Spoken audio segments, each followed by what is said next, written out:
ರಾಜ್ಯಕ್ಕೆ ಸದ್ದಿಲ್ಲದೆ ವಕ್ಕರಿಸಿದ ಮಹಾಮಾರಿ corona. Covid ಭೂತಕ್ಕೆ ಮತ್ತೆ ಆತಂಕದ ವಾತಾವರಣ. ಬೆಂಗಳೂರಿನ 9 ತಿಂಗಳ ಮಗುವಿನಲ್ಲಿ ಸೋಂಕು ಪತ್ತೆ.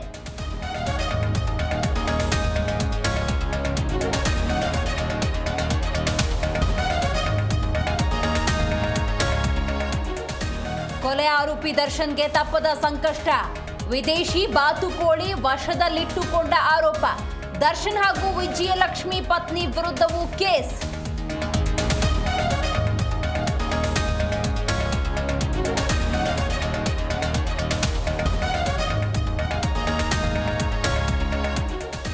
ಮೋದಿಜಿ ಪೊಳ್ಳು ಭಾಷಣ ಮಾಡುವುದನ್ನು ನಿಲ್ಲಿಸಿ ಭಾರತದ ಹಿತಾಸಕ್ತಿಗಳನ್ನ ಯಾಕೆ ತ್ಯಾಗ ಮಾಡಿದ್ರಿ? ಪತ್ರದ ಮೂಲಕ ಮೋದಿಗೆ ರಾಹುಲ್ ಗಾಂಧಿ ಪ್ರಶ್ನೆ.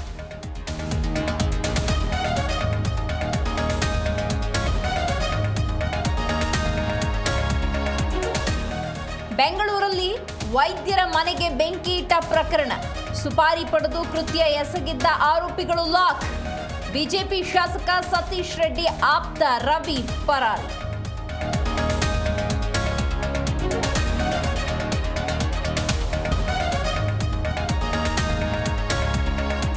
ಹಾವೇರಿಯಲ್ಲಿ ನಡೆದಿದ್ದ ಗ್ಯಾಂಗ್ ರೇಪ್ ಪ್ರಕರಣ. ಬೇಲ್ ಸಿಗ್ತಾ ಇದ್ದಂತೆ ಆರೋಪಿಗಳಿಂದ ರೋಡ್ ಶೋ. 5 ಕಾರುಗಳಲ್ಲಿ 20ಕ್ಕೂ ಹೆಚ್ಚು ಜನರ ಜೊತೆ ರೋಡ್ ಶೋ.